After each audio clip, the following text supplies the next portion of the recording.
Welcome, everyone, to the Working with Wealth podcast, where we bring you experts in generating, managing, and transferring your wealth.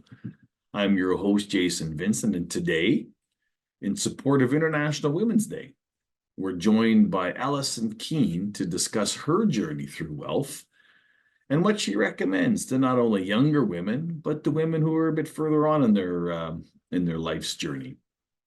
Maybe just a really brief introduction to Alison, why I thought she'd be such a great participant and guest in this podcast is because Alison really has two perspectives that work really well for this conversation. First and foremost, Alison's a wife, a mother, a grandmother. And so she's obviously experienced from a women's perspective from a personal point of view. But as importantly, and maybe more importantly for this podcast, is that Alan was a real trailblazer, really starting 45 years ago in the financial world, and really spent much of her career not only working with women, with men as well, of course, but in the financial services business, but really spending many, many years working through the challenges, much like we work through with the women that we service in the wealth perspective, and dealing with all the issues that are sort of more unique or fairly unique to women. So again, Alison, thank you for being on our podcast, and let's get started. It was fantastic that Bill was able to link us. You and I suspect, have probably had a cross paths. I've been in the business, I believe, since 1991. You probably remember a company called Royal Trust. Oh, yes. Before Royal Bank bought Royal Trust, I joined Yes. Trust out of university, and looking back, I was quite fortunate because that's before they had kind of separated the four pillars, if you remember. Royal Trust was sort of had everything under one roof. Mm-hmm. And unbeknownst to me, you have to look back and sort of see what happened is a lot of people were leaving Royal Trust because they were actually going bankrupt at that point. I remember that well. Anyways, I look back and it was fantastic because as a young person, you were exposed to great clients, and you had money management, you had finance, you had estate planning, you had trust, you had all those pieces that they sort of threw you into. So I always look back at that and think that was sort of trial by fire, but it was a fantastic training ground. Well, it was, but I think that that was a bit sort of representative of the time in Calgary back then, because it was growing so rapidly in all areas, not just in finance. And if you were there, like happened to be at the right place at the right time, and you were willing to take it on, like I had a similar experience, really. Yeah. When I entered the world of finance, and just happened to get hired and happened to be there at the right place at the right time. And then when I got there, I realized I like it here. This is where I'm meant to be.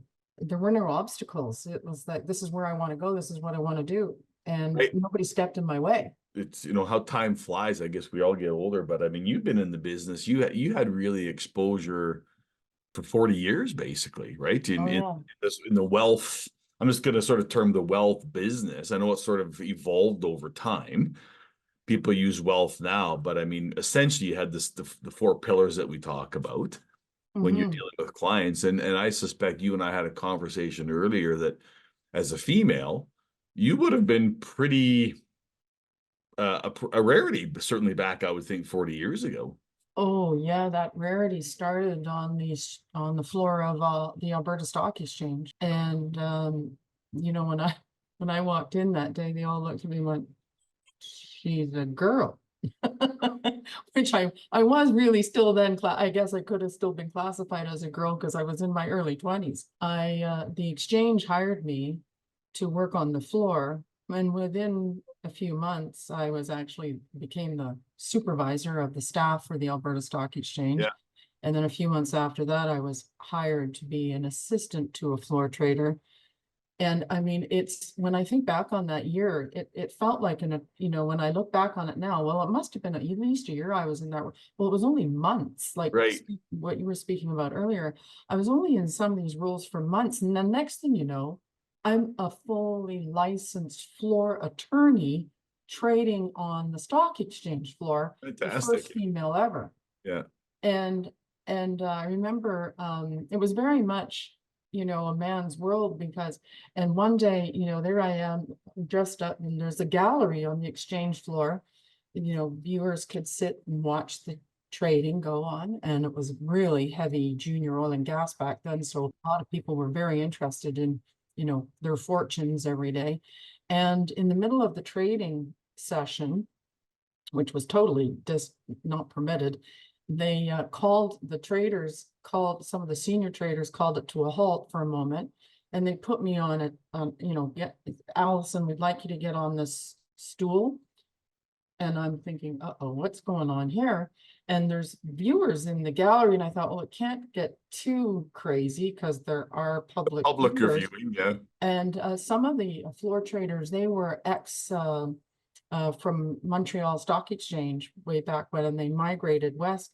And some of these guys have been in the business for a long time. They were definitely my seniors.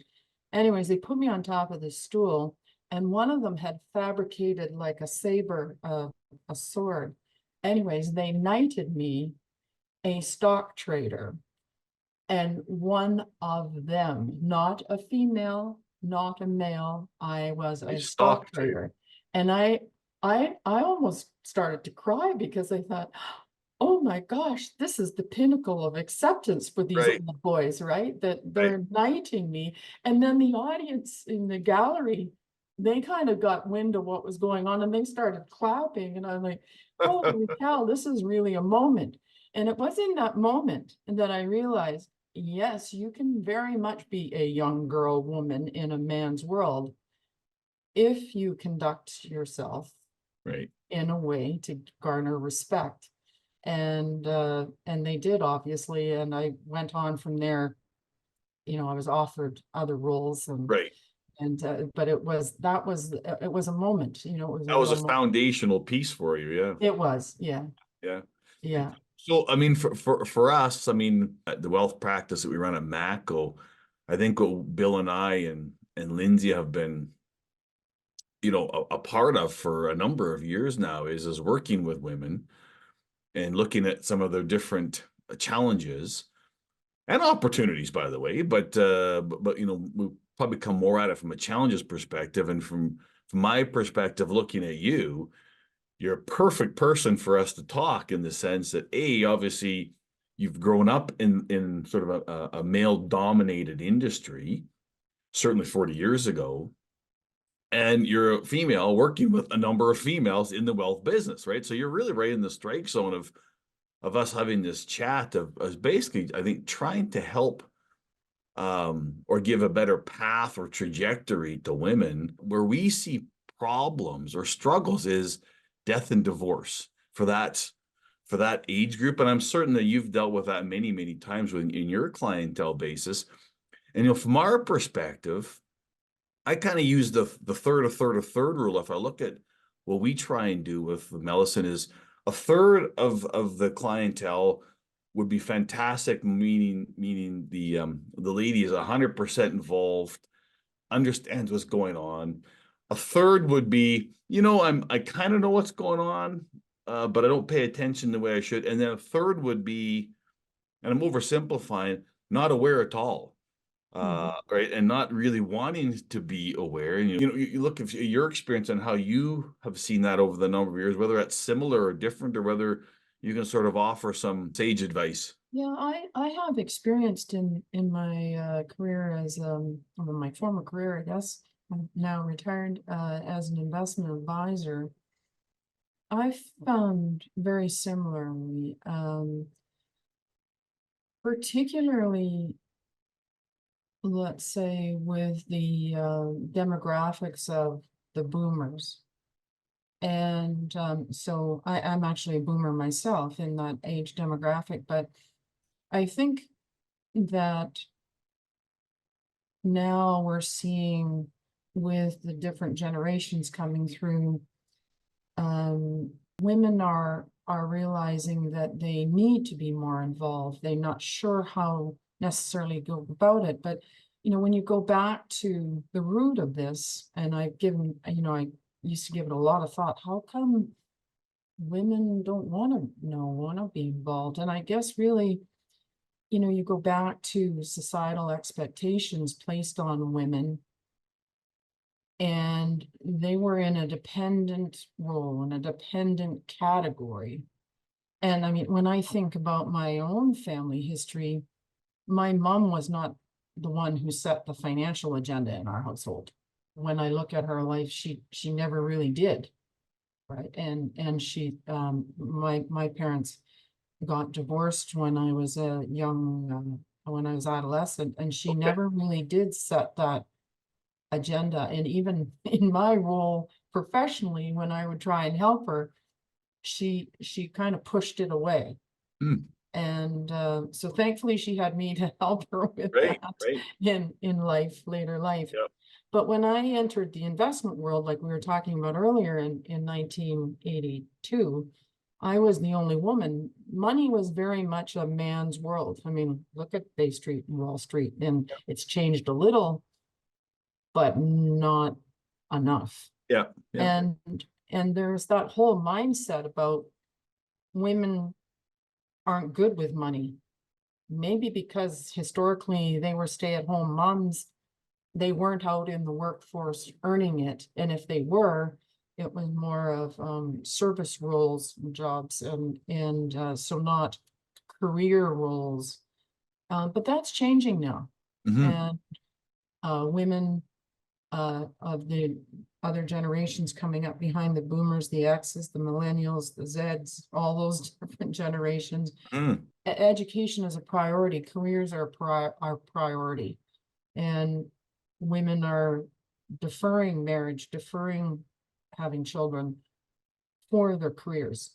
Yes. And they're setting goals for themselves, which is great to see. But in that process, I'm also discovering now lately is that they're having a hard time accessing expert care and attention to guide them where they feel that they can trust it. And they just don't know where to go. What should I be looking at? How should I be handling this? They're not necessarily sure what they should be doing. How have you helped them find that path? If they ask you the question, what are my next steps? Yeah, it's women who have accumulated some assets and wealth, but not necessarily would be in the category of high net worth. And when they talked, they said, I really don't have any idea. I've been saving through my RSP, but I don't really know what's going on with it. And I said, well, show me what you've been doing. Well, they have 8 RSPs and 6 TFSAs, and nothing is put together in a solidified plan. Right. And that's really where it starts, right? Is that they haven't been able to access that kind of expertise or professional help where they can sit down and say, okay, let's start developing some sort of framework, a roadmap for you, Yes. a plan. What I am sort of curious and sort of on that, with the millennials, and with their view of what a more balanced life looks like. They're getting married later. My experience is they're not having the same amount of children. They're not having children as early, by choice. And B, they're in relationships that don't seem to be as, certainly not as traditional. I'm going to say as cemented. It seems to come and go more than what my generation did. They've grown up in a place where they've watched their mom and dad in sort of a reverse role many times. Mm-hmm. And now they're actually in a role where I'm going to use the term breadwinner. And our view is you need to protect yourself. You need to make sure that we've got these premarital contracts in place, for example, because you're now the one who is going to be potentially the target. Yeah, it's the traditional relationship, meet guy, get married, have kids. That's it's changing. And I know when I was still in investment management practice, the the younger professional women that came to see me didn't necessarily have a family. They were maybe thinking about having a Right. family, but they weren't thinking about 3, 5, 6 children, maybe having one child. Right. And so they were delaying childbirth, delaying marriage, focusing more on education and expanding education. Some of these young women were, had 2 and 3 degrees. Right. And with their sights set on more designations. And if we do have a child, then okay, and then I'm going to go take that opportunity and go back to school and get that, my MBA or whatever master's degree or whether other certification. And you're right, women, I'm finding women now are becoming primary income earners because of all of what we just talked about. But it's very important. Money is one of those intangibles, but it's very emotional. And over the years, I've seen many money-related challenges within families, within spouses, amongst siblings, especially, as wealth is passed down. And often money motivates us to save for the love of our family, for providing for them, a need for security, hopes for the future. What does life look like after work? But it's really important to partner, in my point of view, my personal point of view, it's very important to partner with someone with similar financial goals. They don't necessarily have to have the same T4. But they have to have the same respect and appreciation for money that you do. And, if you can partner with someone with similar perspectives, similar points of view, and develop that plan we were talking about, and how you both contribute to that plan in what way you're able to, then it gives you that commonality and an ability to achieve the goals longer term, midterm, longer term that you desire. Well, I couldn't agree more. I always say to people, there's the 2 things that cause the most emotion with people is family and health. I put them in the same bucket. Yeah. Family and health is number 1. And when you see someone have health issues, everything else stops. The next is money. The next is finances. And so I couldn't agree more. If your values and your beliefs are not aligned or nearly aligned, it's very, very difficult in households, not only from a cultural perspective, but a financial perspective. And those are often huge issues when it comes to, now we're turning from wealth people into counselors here. It feels like there are huge issues when it comes to keeping a family together. I couldn't agree more. And even when your values are reasonably aligned, it is very common for husband and wife or partners to have different views on money. You'll sit in front of men are usually, for maybe the wrong reasons, more confident. Doesn't mean they're better at it, but they're more confident about money management. They're usually more aggressive in my experience.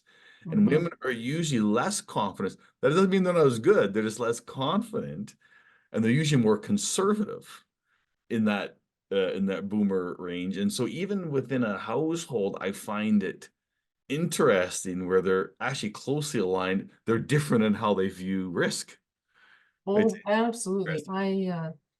I completely agree with that. In my years of experience, and sitting down, typically I would be managing the family assets, but the person that showed up for the regular meeting, plan review, investment management review was the male partner.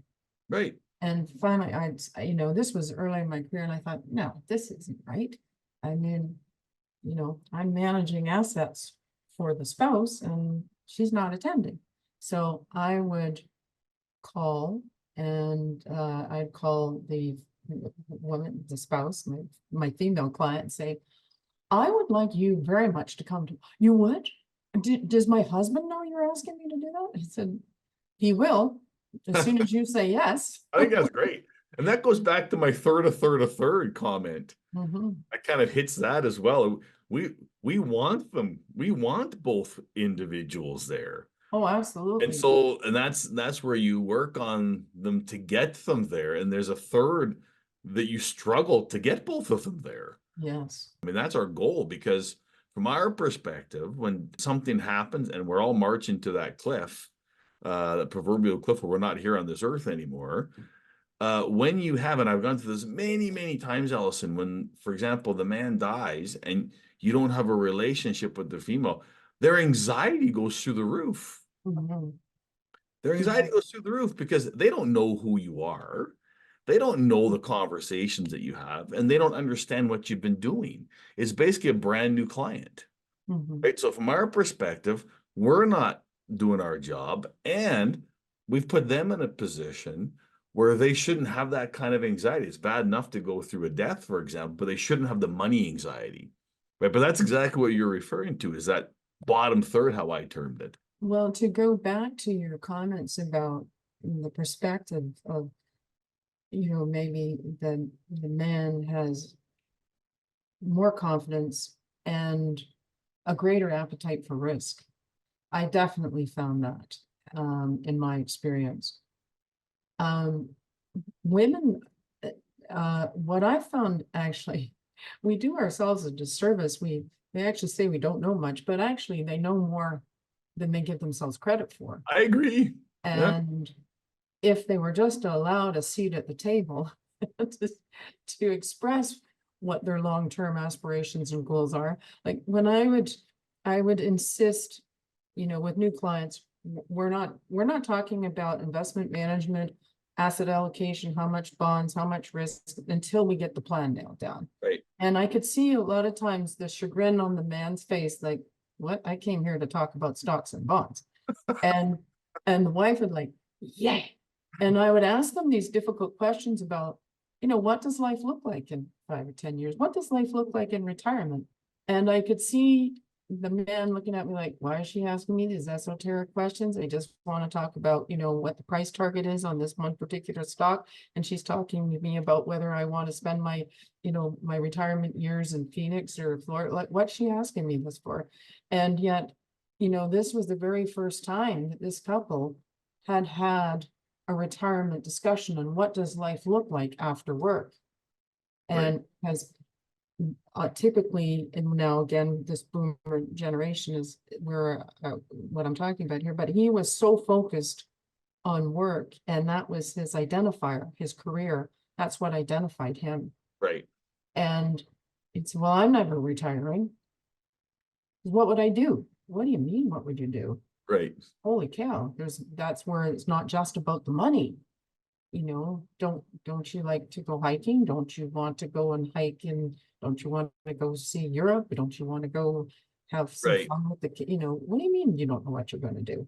But when I, started asking these questions of the woman, she had ideas and hopes. And when he stopped working, maybe we would do this, or maybe we would have the opportunity to go here or spend this time or do, but that conversation hadn't taken place yet.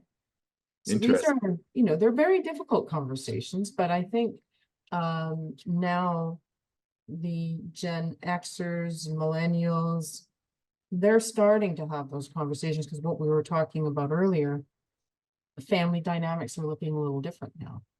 Yeah, and you said something interesting or important earlier. You said things are starting to change. My view would be with the millennials, they have changed. Yes.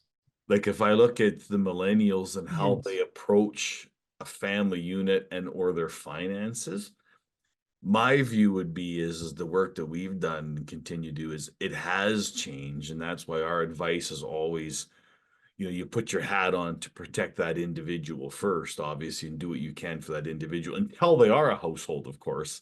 And then it's a household hat that you put on. But I think we've circled around the same key pieces where you found the best place to start is where we find the best place to start is bring everything together, understand what they look like, make sure both have an important seat at the table, and then put the plan together.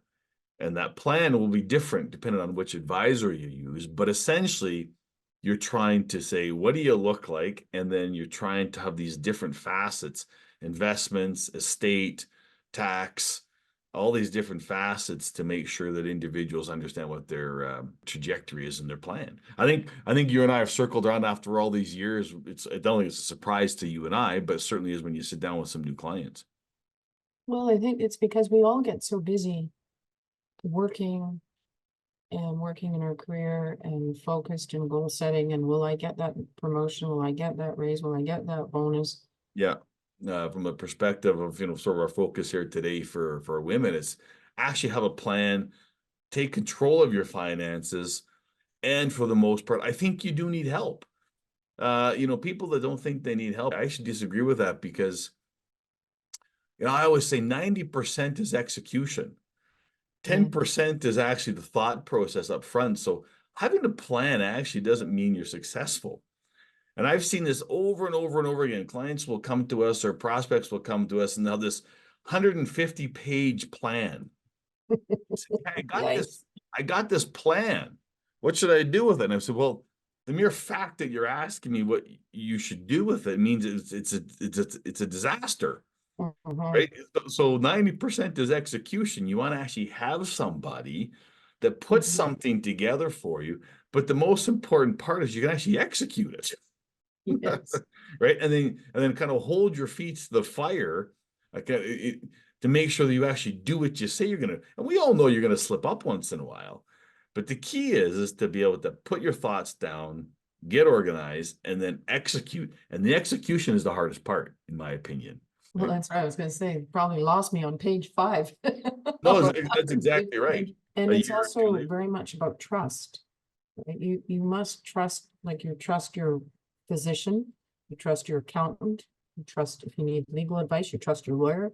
Well, in matters of money, matters of the heart with money, yes, you need to trust your advisor.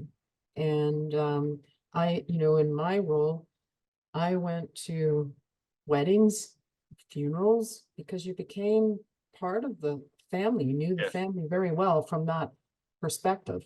And the trust there. In fact, even now, retired, I still maintain friendships and relationships with clients after all these years. Some of them I've known for 40 years. Right, exactly. It's wonderful. It is wonderful, but there's that level of trust and respect for each other. And that's important. And I think in some of the younger women that I've been speaking to recently in the last couple of years, they haven't been able to find that relationship as from a trusted advisor, because I think they go into it thinking, uh-oh, the expectations on me are this, and I'm going to know this, and I should have this, and I should have this much more wealth accumulated. And maybe they have a little too much debt, and they have a bit of guilt going into this, and they're not really sure how to approach it. And I mean, we all make mistakes with money, even in my, growing up in the business effectively as a young 20-something-year-old, you would have thought, didn't make any mistakes, but you do. That's life, right? You make mistakes and you have to learn from the past. And there's one of my old farming clients, he's now deceased, bless him, but he used to say, Allie, education's always expensive. And it's true, but you take that away, right? You learn from that mistake or that judgment and error, and you take away, and you don't live in the past, and you learn from the mistakes. And it's I find that young women now, they maybe are living with perhaps a little too much debt. Societal consumption expectations, and the social media feeds full of it all the time. you know, societally, corporations have encouraged that. You too can have a new car every 2 years if you can make the payment, or a fancy new wake boat, or a fancy new holiday trailer, Yeah. or, this new home. But in previous generations, and the ones like I grew up with my parents, you didn't purchase anything unless you had cash for it. Yeah, yeah. So do you think now in a household that both need to work in many cases just because of the um societal costs? Yes, Yeah. I do. Um, I think there's definitely a financial need for a partnership. I mean, when you think about cost of raising children, and you need a bigger home, you need a bigger vehicle, and Mhm. children have extracurricular activities, Mhm. whether it be whatever it be, it seems like it's very expensive these days. I mean, Yeah, when I was playing on the basketball team in high school, we didn't have too many long weekend away games right. traveling all over the province. But now it seems that that's what's happening. And with the young hockey teams, they're away. So this all costs a lot of money. Yes. Yes. And so I find that the the priorities for women, they're trying, okay, yes, I have some ideas about what life looks like in 10, 20, 30 years from now. But in this moment, I'm trying to advance my career and raise my family and provide for my family. And in some cases, look after their elderly members of their family as Right, well. right, right. The sandwich generation. Yes, and if they're not necessarily providing financially for their elder family members, they're certainly involved in the care of, Right.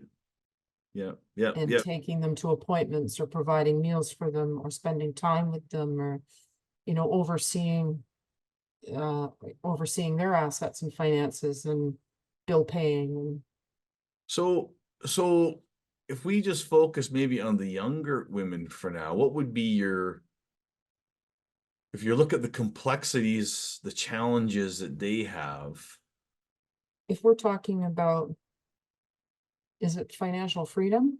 That's not necessarily synonymous with retirement. I mean, when I was a young woman that age, yeah, financial freedom meant, okay, well, I'm getting that when I'm retired because it's going to take me 30 years. But financial freedom isn't necessarily synonymous with retirement. It is actually maybe allowing you to pursue that freelance opportunity, that side business that you wanted to open up, or maybe work part-time, or maybe return to school. And I guess there we go again. It's back to setting those financial goals Yes. and developing a budget and what that looks like, and the cash flow management.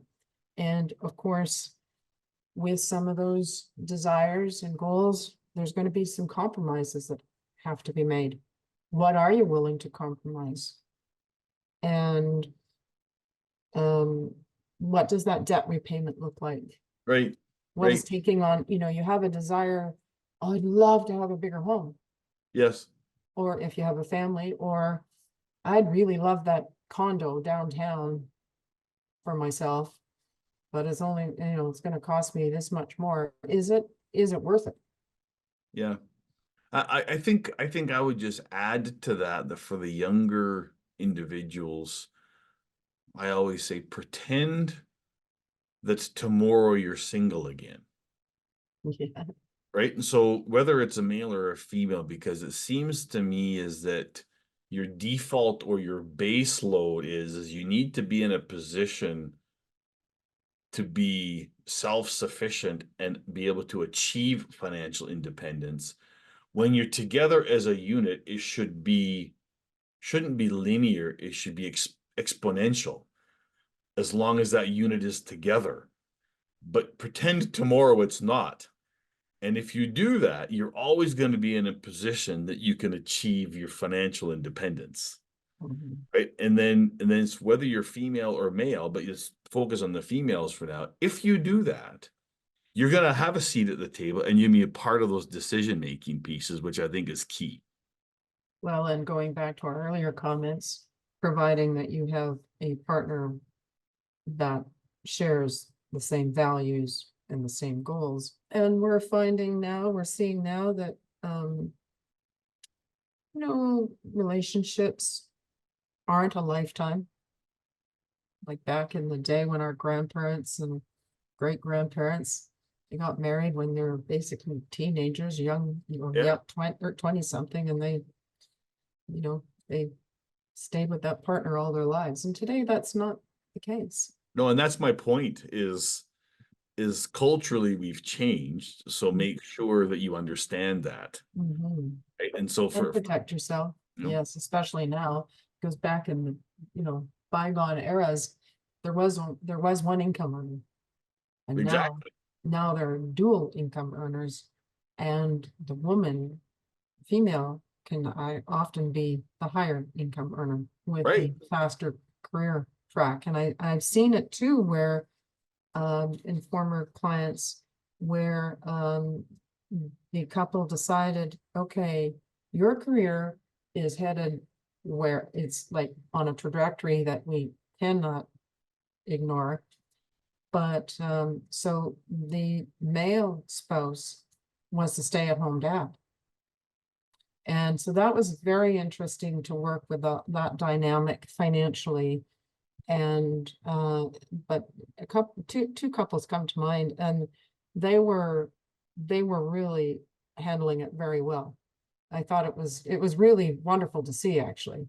Absolutely. And I have seen it where the family of the partner who passed came after the spouse for money. Right. Because when they said, well, it's my money, and I'm the income earner, and I'm looking after the children. Well, he had brothers and sisters, and they need help, and he owned half of this home. Well, that's true, but it's not paid off, and I'm paying the mortgage. So I saw a very unusual development in one case with that. So it's not just for a relationship breakdown, but it's also from an estate standpoint as well. I agree. And when you say life can, I would say life does prevent unsuspecting. And for all of us, right? I mean, it's not a matter of if, it's just a matter of when. Oh, absolutely. I mean, I mean, just to share a personal story with you, one of what was a real life lesson for me. I was 30 years old and was diagnosed with cancer. And all of a sudden, and I had just changed financial firms, actually. I'd only been there a year. And so then you'd think I might have thought about this being in the business, but you just, the details that you overlook sometimes. Well, I had only been with the firm a year, the new firm. So it meant that if I needed to go on short-term disability, it was only going to be based on my last 12 months trailing income. Well, I was transitioning my practice to the new firm. So I wasn't making what I was making the previous few years because I was in transition. It's like transitioning your business and starting a new bricks and mortar. And, there's a lot of costs and startup, and you're not necessarily on your feet in year one. Well, all of a sudden now I'm at this new firm and I don't have any real short-term disability to speak of. And I'm running an investment management practice. It's like, okay, note to self, in your planning, everybody is going to have an independent source of short-term and long-term disability from here on forward. Right. So, because it gives you that flexibility if you do want to leave a firm that you've been with for 10, 15, 20 years, and something like a cancer diagnosis comes out of left field at you, and it's like, holy smokes. Right. So needless to say, I didn't spend much time on short-term disability. Right. Which But also presented some interesting the complications. point taken, some people need to, right? So. And here I am today, so it all worked out, but it's, I thought people would say to me, you've been diagnosed with cancer. You're one of the fittest people I know. I know, it just goes to show you, it's not, it doesn't always work pick and choose. Right? Yeah, exactly. Yeah, no, it's crazy. That's to my point. It's not if, it's when. And we'll knock on wood and throw some salt while we're That's talking. right. Yes, that's right. So I've probably kept you long enough. I think we appreciate your time, Ellie, and we'll talk to you shortly here. And Lovely to chat. yeah, very good. Thank you. Bye for now.